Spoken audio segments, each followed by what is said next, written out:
காஷ்மீர் பள்ளத்தாக்கில் நடந்த விபத்து என்பது அது விபத்து அல்ல, பாகிஸ்தான் தீவிரவாதிகளால் ஏற்படுத்தப்பட்டது.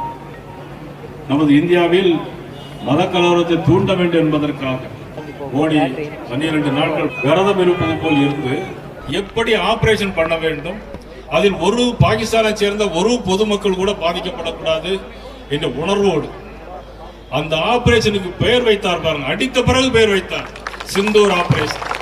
கார்கில் போரில வாலாட்டினான். அன்னைக்கும் வாஜ்பாய் பதிலடி கொடுத்தார்கள். ஆனால் மனிதாபிமானத்தோடு இருந்ததனால் அன்றைக்கு வாஜ்பாய் அவர்கள் பாதியோடு விட்டு வந்து விட்டார்கள். ஆனால் நம்முடைய பாரத நரேந்திர மோடி அவர்களை பொறுத்த மட்டிலும் அன்புக்கு அன்பு, ரத்தத்துக்கு ரத்தம், பழிக்கு பழி வாங்கியே தர வேண்டும் என்பதற்காக நம்முடைய தேசத்தை இழந்து விட முடியுமா?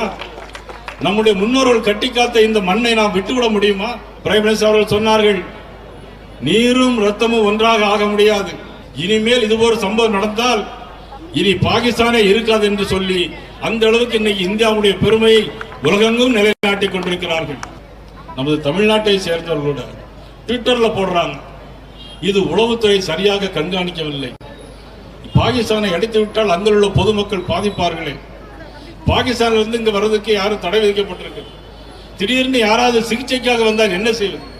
அதிலும் சில தலைவர்கள், பாரதிய ஜனதா கட்சியுடைய புதிய தலைவர் வாய் புளிச்சதோ மாங்காய் புளிச்சதோ என்று பேசுகிறார் என்று சொல்கிறார். எனக்கு பேச வேண்டிய அவசியம் என்ன இருக்குது?